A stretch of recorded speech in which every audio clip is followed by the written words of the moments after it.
See, those people who aren't here, you never know, they could miss out.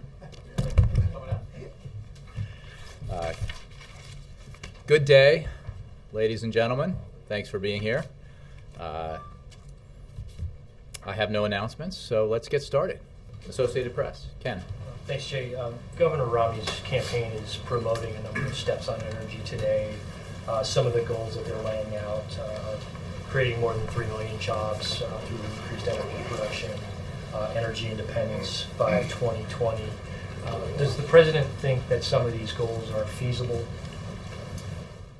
Well, what the president believes is that we need to pursue a policy that embraces a bold and robust all-of-the-above approach to energy. And what we know is that the policy the president has pursued has led already to the doubling of production of renewable energy from sources like wind and solar since the president took office. We know that under his leadership and during his presidency, domestic production of oil and gas, natural gas, has increased, and our reliance on imports of foreign oil has decreased to its lowest level in, I think, something like 16 years. And I think what distinguishes the president's approach, all of the above approach to our energy future from the Republican approach, is that the Republican approach is essentially one that is written by or dictated by big oil, and it focuses almost entirely on oil and fossil fuels. This president believes we need to embrace all forms of domestic energy production, including oil, including natural gas, including nuclear energy, which, as you know, this administration has invested in for the first time in 30 years, including renewables like wind and solar. And while the Republican approach denigrates forms of energy like wind, this president believes that investing in renewable energy is essential to enhancing our energy independence. And I would note, as the president did last week, that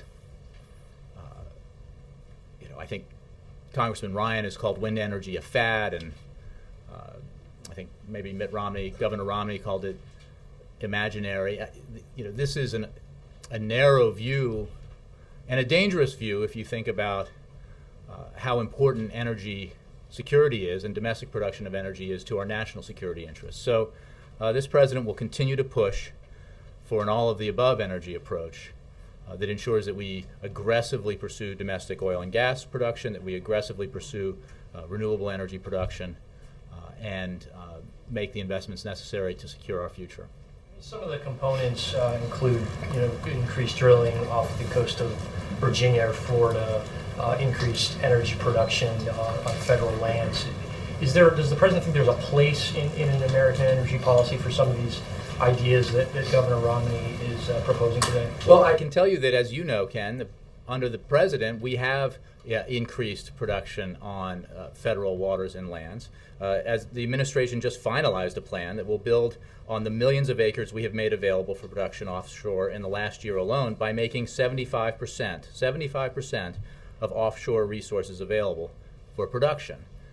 I think, again, if you look at the president's record, he has been very aggressive in pursuing ways to increase domestic production of energy. He has done it also in a way that is mindful of the need to produce it in a safe and reliable fashion. One other point that I would note is that, again, representative of the president's approach on all of the above approach on energy, is that we have now more coal miners employed in this country than we have had in the past 15 years. So this president believes that America's national security and energy independence depends on a complete all-of-the-above approach, and it depends not on focusing solely on domestic oil and gas production and big oil, and insisting on continuing oil and gas subsidies while ending, for example, the production tax credit, the wind energy tax credit that is so important to the development of the wind energy industry in this country, as the president talked about last week, and which, as you know, his opponents in this election oppose, despite the fact that Republicans in key states where wind energy is important support extending that wind energy tax credit. Laura. Thanks. So I wanted to ask you about the report yesterday from the CBO about the fiscal cliff, which said that Americans should expect a significant recession and 2 million job losses if the spending cuts and tax hikes go through. We've heard you say that the president believes in the need for a balanced approach to resolving this question, and that Congress needs to act because it's an important one. What I wanted to ask was whether you anticipate any kind of formal process to get that rolling ahead of the election, maybe similar to what the vice president led on the Hill last year, or if the president is comfortable or thinks it's more practical to wait until after the election to do so. I think the president has been ready and remains ready to come to an agreement on a balanced approach to our fiscal challenges at any time that Republicans demonstrate a willingness to accept the simple proposition that in addition to spending cuts and in addition to entitlement reforms, revenue has to be part of it, as the Simpson-Bowles Commission made clear, as the Domenici-Rivlin Commission made clear, the Gang of Six, and every other bipartisan group that has looked at this has made clear. Unfortunately, Republican intransigence, their insistence that millionaires and billionaires get tax cuts, has prevented the completion of an agreement on a balanced plan.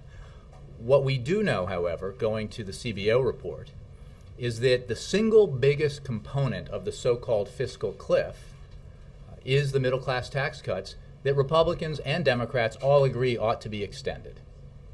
The Senate passed a bill that extends these middle-class tax cuts for 98% of the American people. The House ought to do the same, and just by doing that, we could alleviate some of the concern about the so-called fiscal cliff, which should not, regardless, take any pressure off Congress from the absolute need to act, but it should demonstrate to the American people the ability of Congress to come together and pass something that everyone says they agree on and the president agrees on. So again, that is the single biggest component of that makes up the so-called fiscal cliff. If they pass that tax cut tomorrow, that would go a significant way towards alleviating concerns about the fiscal cliff. I think, given everyone's very busy campaigning and so on, in the absence of a formal setting to discuss it, Well, I think the president told you earlier this week when he stood right here that it is on, he recognizes the fact that because Congress, I believe, will be in town for less than 2 weeks between now and the election, that significant progress with Congress may not be all that likely. There are things, however, that Congress absolutely must do, steps to ensure that we pass a continuing resolution, that the government continues to function, there are no threats of shutdowns, and other things they can do. But they could also, because so much work has been done on it already and the Senate has already passed it, they could pass this tax cut in a moment's notice. The House could do it when they come back and demonstrate to the American people that there's a seriousness of purpose here when it comes to recognizing the need to address some of the issues that were presented by the CBO report yesterday. So just to clarify, so then the idea is then after the election will be the time to address the rest of the fiscal cliff? Well, I think the president is open to, and has said so, any indication from Republicans that they are willing to drop their intransigence on this fundamental issue of whether or not we will move forward with a balanced plan, because it's not just a point of argument. And it's not just, the president believes we have to have a balanced plan, and these bipartisan commissions all believe we have to have a balanced plan. Every expert out there who's independent believes that that's the right approach. The reason why everyone agrees on this is because the consequences of not having a balanced plan are embodied in the Republican budget proposal, which, in order to achieve the kind of deficit savings that are needed, would unfairly burden America's seniors by voucherizing Medicare, and cause huge reductions in investments in education and innovation and research and development, the kinds of things that are fundamentally important to our further economic growth in this century. So we don't need to do that. We don't need to ask seniors to pay $6,400 a year per annum unless we believe that the right approach is to adopt a Republican plan that asks seniors to pay $6,400 a year on average extra to help cover their health care costs because we're voucherizing Medicare so that we can pay for tax cuts for the wealthiest among us. That's not sound economic policy. We can't afford it. We don't need to do it. We need a balanced plan. Adam. Thanks, Jay. It was announced this week that Cardinal Timothy Dolman will be delivering a prayer at the RNC, and I know that he's someone that the White House has reached out to on various issues. Do you feel it's appropriate that he be speaking at the Republican convention, or do you have any feelings on how it might affect the working relationship with the Cardinal or the association that he represents moving forward?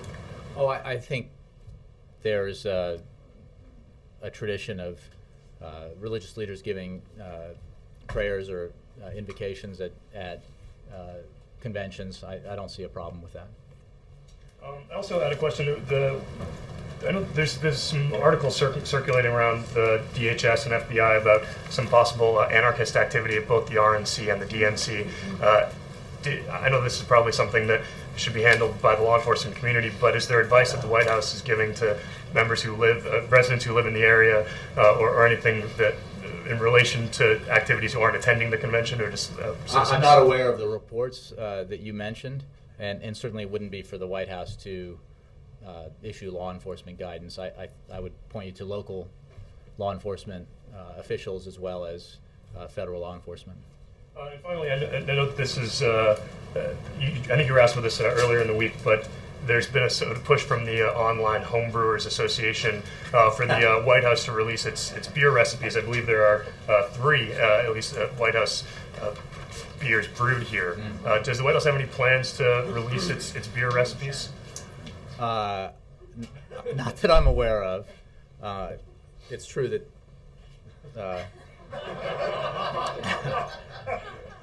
it's true I don't always bring water out here, but yeah. I not that I'm aware. I think the President and First Lady were asked about this a little bit in an interview last week, which I believe is published or broadcast, about how the White House beer came about. But I'm not aware of any plans at this time to divulge the. I believe there have been the frequent information effects filed on this issue. So I'll have to take the question, examine it, taste it. Yeah. Jay. The Congressional Budget Office report is a pretty dire warning about what this nation faces, and yet I didn't hear the President mention it yesterday. Is there a reason why? Well, I think I put out a statement, and which is the White House's view and the President's view. The President talks every day that he's out there, as he was yesterday, about what we need to do to help build our economy, help it to continue to grow, help it to continue to create jobs. And yesterday and the day before, he was focusing on the need to continue investments in education because he firmly believes that education is a matter of our economy, that it is an economic issue. So that's not really what the Congressional Budget Office was addressing. They were talking about the. But I heard the President. Yes, the President talked about education. He talked about Todd Aiken. He talked about Michael Jordan. He talks, as you know, about all the time about what we need to do to specifically to help the economy grow and create jobs, and his belief that we need to take a balanced approach to address the kinds of fiscal challenges that are necessary. I mean, the so-called fiscal cliff that the CBO report addressed, as you know, is being brought about by a vote of Congress with bipartisan majorities in each house to enact the Budget Control Act, and which the President signed into law.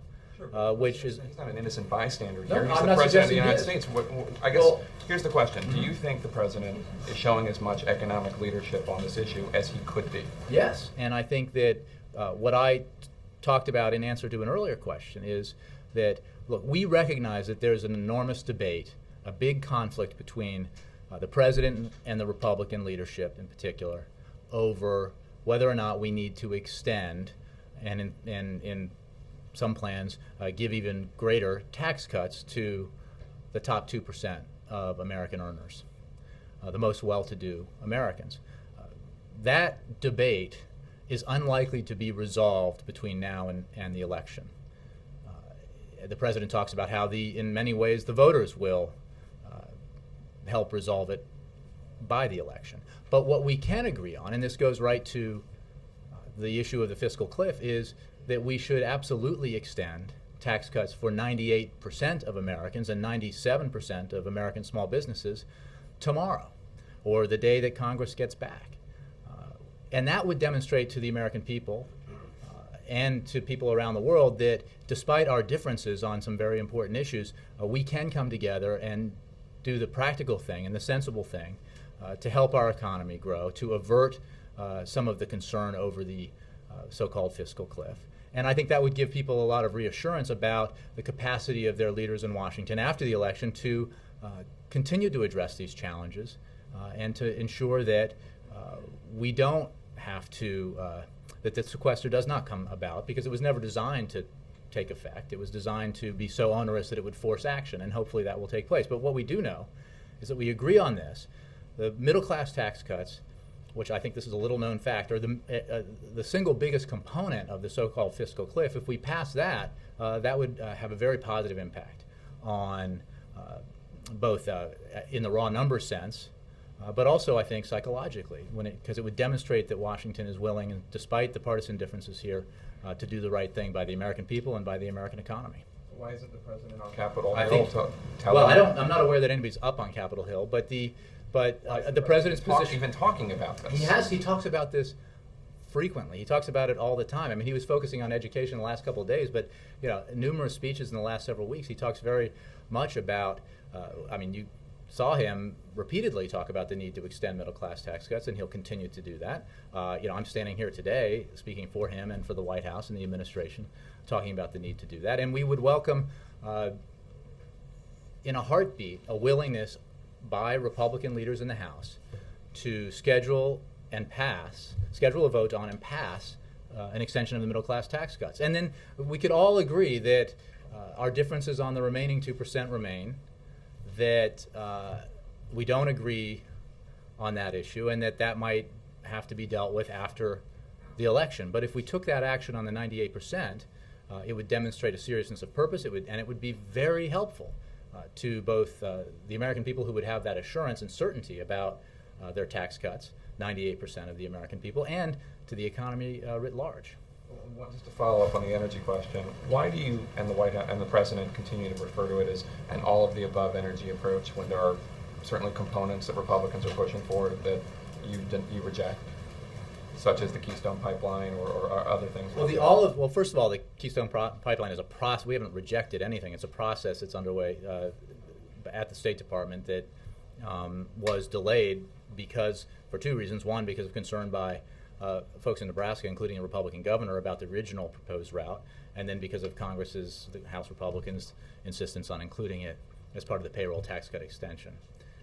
That is that is a specific issue. The all-of-the-above approach is as you know, this administration has approved other pipelines, including transnational pipelines. It has approved expanded drilling, both on water and on land, federal and public. It has approved. So you mean types of energy? You don't mean. Well, I don't mean that every single project imaginable that would require some sort of federal approval has necessarily, but I mean every form of energy has enjoyed the very aggressive support of this administration, and that includes nuclear, wind, solar, and biodiesel, and as you know, oil and gas. Ed. Can I just follow up on Jake's earlier questions on CBO saying we might be on the verge of another recession? To his point, why, with nothing on the president's public schedule today, why no meetings at all with congressional leaders? He hasn't had meetings with them in weeks, if not months. Ed, I think you know that congressional leaders Republican leaders have been very clear that they will hold hostage tax cuts for the 98% of the American people to their insistence that millionaires and billionaires get tax cuts too. They could change their mind about that, agree with not just the president and not just Democrats, but the vast majority of the American people, and my guess is 98% would like to have their tax cut next year if they simply said, okay, let's agree to disagree on the 2%, let's pass the 98%, let's get it done. And that would, in a single stroke, address a significant portion of the concern about the so-called fiscal cliff. It would not entirely deal with it, but it would have a significant impact. And the president was out there and will continue to be out there calling on Congress to take action on the middle class tax cut, extending it for 98% of American taxpayers. And I think that hopefully Republicans will, for two reasons. One, because it's the right thing to do for the economy and for the American people, and two, because of political pressure, reevaluate their position, take advantage of the few days that they're actually back in Washington, when they are back, to pass this bill that we all agree should be passed and made law. The president himself has previously said, why raise taxes on people during an economic slowdown? And so while you're talking about the ones for the middle class and the 98% there, there's still, the Republican view has been again and again that you say they're hardened on is that, if you raise taxes on the wealthy, then you're going to add to the economic slowdown. So we know what their view is, we know what your view is. Mm-hmm. My question is, why are they not in a room trying to negotiate, which is what presidents and leaders normally do? Well, look, I think we are clearly at loggerheads when it comes to the top 2%. We are in total agreement when it comes to the 98%. It stands to reason that we should be able to agree on what we agree on and then continue to debate what we disagree on. And it is, I think, unhelpful to the economy and certainly not useful for the American people to insist that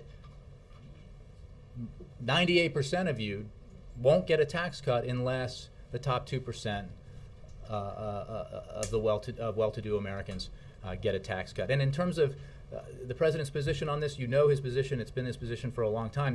The fact of the matter is, and economists will tell you this, that a tax cut for middle-class Americans has far greater positive economic impact than a tax cut to people in the top 2%.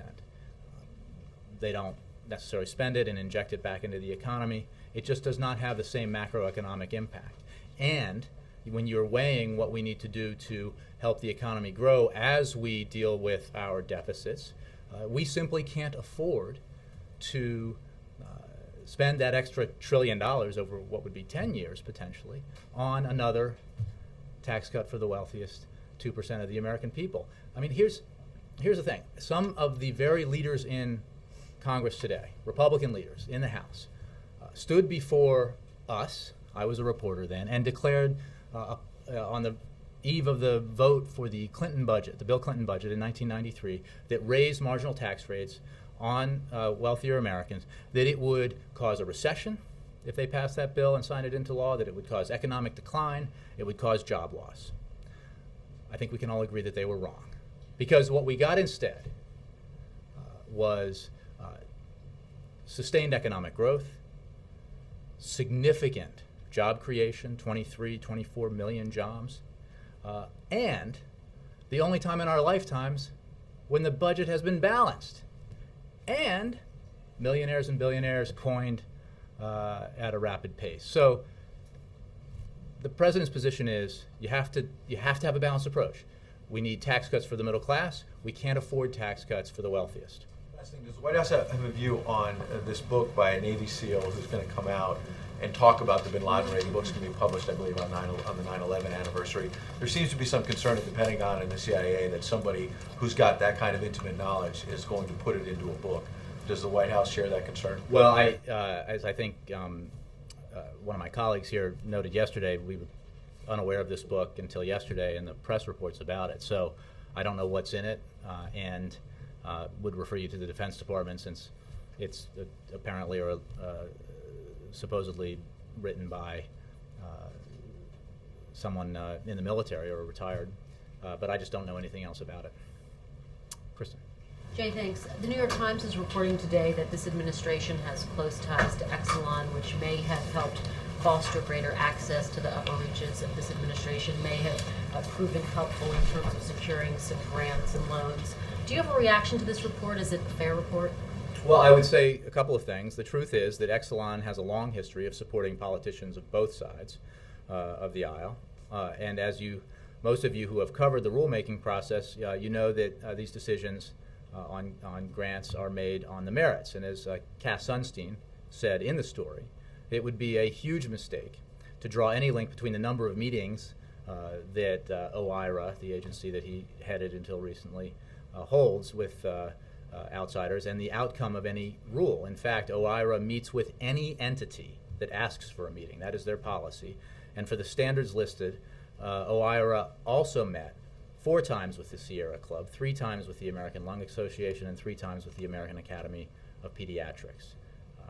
So again, it is standard policy at OIRA to meet with anyone who asks for a meeting, who has an interest in any of these issues that come before OIRA. Does the assertion, though, create a negative optic for the president as he heads, into kind of the final stretch I think of the this president's campaign support season? for an all of the above approach to energy and to renewable energy is an issue in this campaign.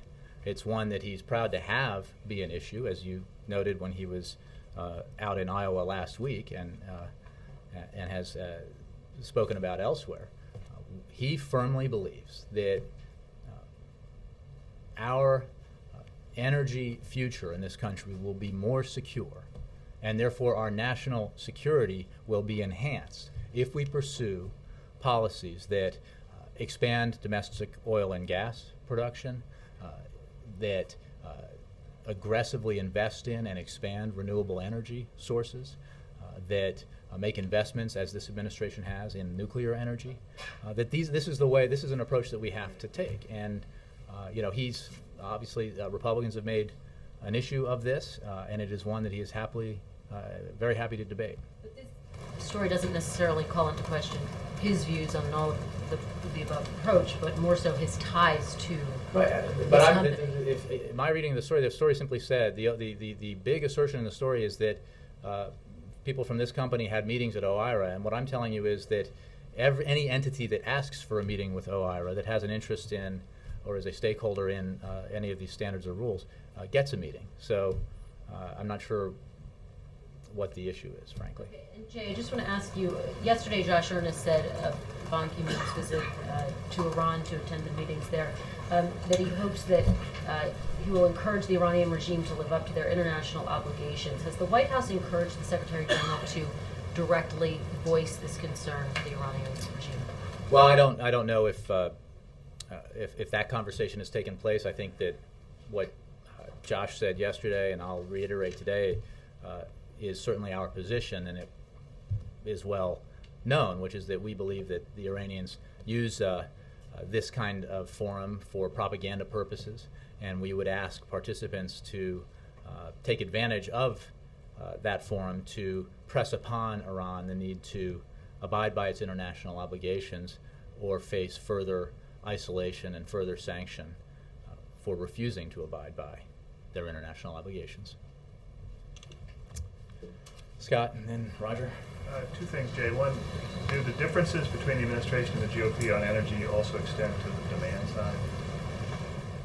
Well, I don't know about demand per se, but one thing I did not bring up, one step this president took, standing with the CEOs of more than a dozen automobile companies, was to raise fuel efficiency standards, double them over the course of a number of years. Now that will have a tremendous impact, not just on Americans and their pocketbooks and wallets in terms of the cost of fuel and how much they spend on it, and that will be significant savings for the American people. It will also enhance our energy independence by reducing our demand demand on oil, and therefore demands for foreign oil imports. So, I think leading Republicans, let's say, have been very critical of this decision, despite the fact that it was reached in agreement with, voluntarily by, more than a dozen automobile manufacturers. And also, did the CBO report yesterday tell us anything about the fiscal situation that we haven't known really since the super committee failed?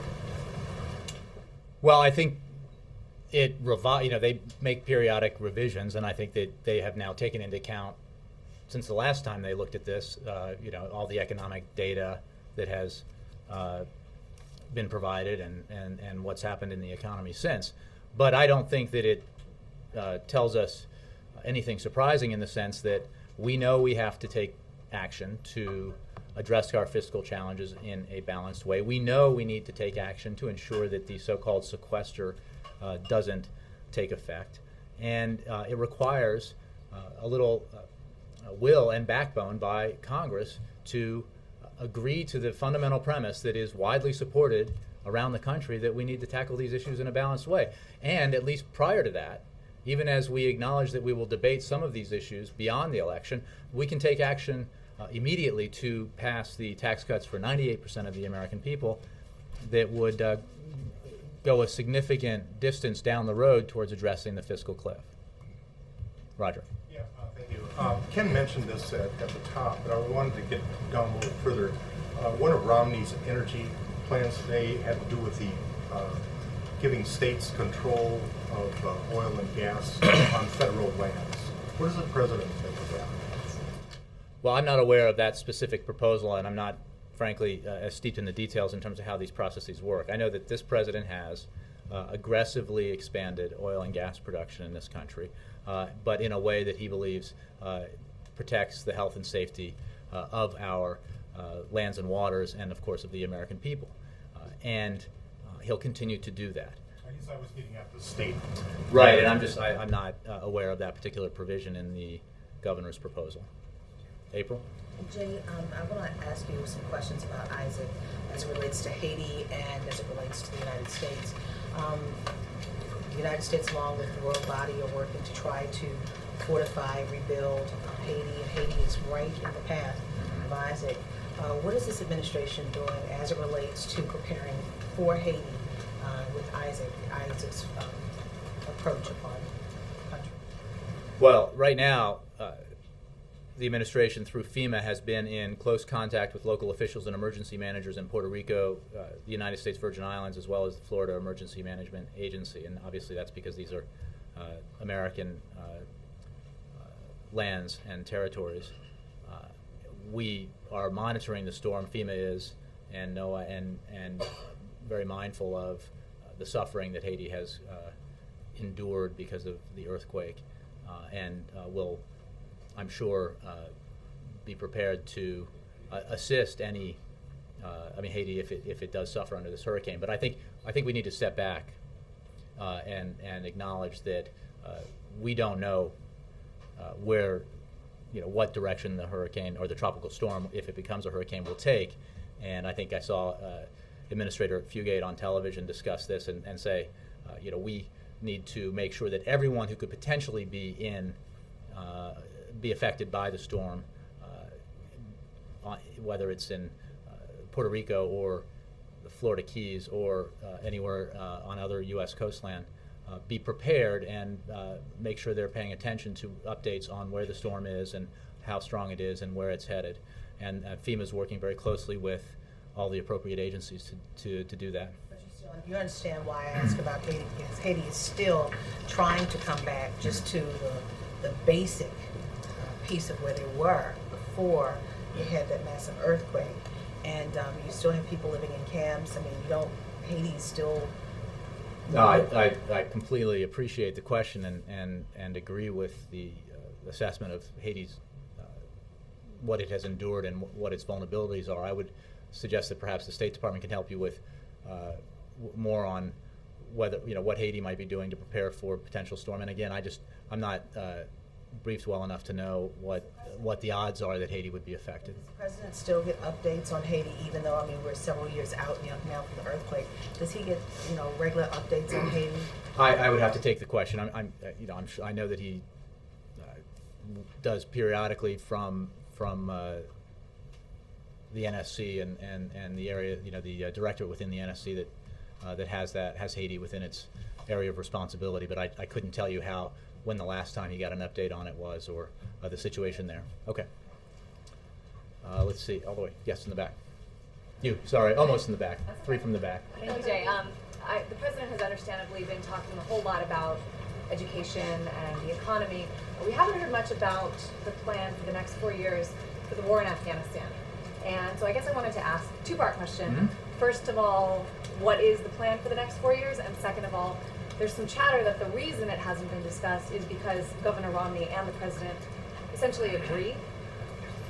So, well, I can't speak for Governor Romney. I think that he has been critical of what the president has made very explicit is his strategy and his policy in Afghanistan, which is having kept his promise to end the war in Iraq and bring our troops home.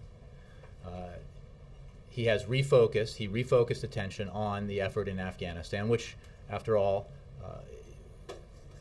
U.S. troops entered because of the attacks on the United States on September 11th, 2001. He refocused attention. He plussed up our forces there. He developed a strategy that made clear that our number one priority, the reason why we are in Afghanistan, is because of al-Qaeda, and that our number one objective for our mission in Afghanistan is to disrupt, dismantle, and ultimately defeat al-Qaeda, and that all other objectives that are secondary to that help support the primary objective. As part of the very detailed proposal that he's put forward and that has been endorsed by our ISAF partners, we are now beginning to draw down U.S. forces from Afghanistan, and that process continues. And as you know, by 2014, we will have fully transferred security lead to Afghan security forces. And this president believes that's the right policy. It's his policy. And I would refer you to Governor Romney for Governor Romney's policy if he has one. Dave. Does the White House have any comment about the lawsuit filed today by immigration agents in federal court in Texas trying to stop the president's non-deportation policy? I'm not aware of it. I'd have to take the question, and it's probably one that Department of Justice would take. Chris? Congresswoman Tammy Baldwin is going to be the Democratic nominee running for U.S. Senate in Wisconsin. It will be historic if she wins because she'll be the first openly gay person elected to the U.S. Senate. It looks like she's facing an uphill battle against Tommy Thompson. Will the president campaign with Tammy Baldwin in her state? I have no campaign announcements, scheduling announcements to make on behalf of the president. The president himself has an election, as you know, in a few short months, but I have no campaign announcements to make. About the significance of Tammy Baldwin's candidacy, though. Well, I think it is very significant. I think that what is most significant is that someone qualified like Ms. Baldwin is running for that office and would make an excellent senator if elected. Thank you all very much.